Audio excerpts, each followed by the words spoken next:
Maricopa County is not just the largest county in Arizona, but one of the largest voting jurisdictions in the nation and has more than 2 million registered voters.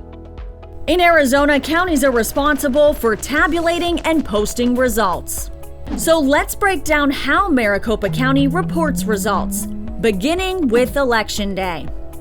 The first batch of results are released to the public at 8 p.m. on election night and include early ballots that have been tabulated.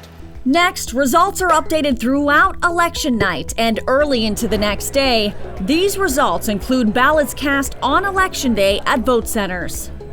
On election day, voters feed their ballots into an on-site tabulator at a vote center, and the results are saved on memory cards in the tabulators. After polls close, bipartisan teams remove the memory cards, secure them in tamper-proof packages, and transport them to the Maricopa County Elections and Tabulation Center. Tabulation election workers then load the results into a secure server that aggregates results for Maricopa County. As more memory cards are returned from vote centers, more results are uploaded to the server and released to the public. Finally, on the days following the election, updated results will include early ballots received by 7 p.m. on Election Day or the weekend prior. Before the dropped-off ballots can be tabulated, election workers must ensure the voter hasn't already voted. This is done by scanning a unique barcode on each envelope.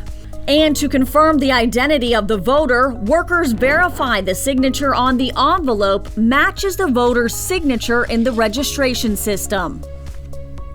At this point, the green affidavit envelope containing the ballot is sent to bipartisan teams to extract it and make sure it's not damaged. From there, the ballot is ready to be fed into tabulators. But wait, there's more.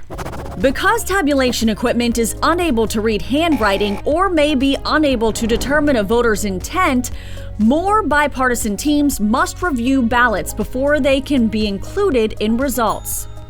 All of this takes time, but know that election workers are committed to tabulating every legal ballot safely, securely, and accurately. To find election results, visit results.maricopa.vote.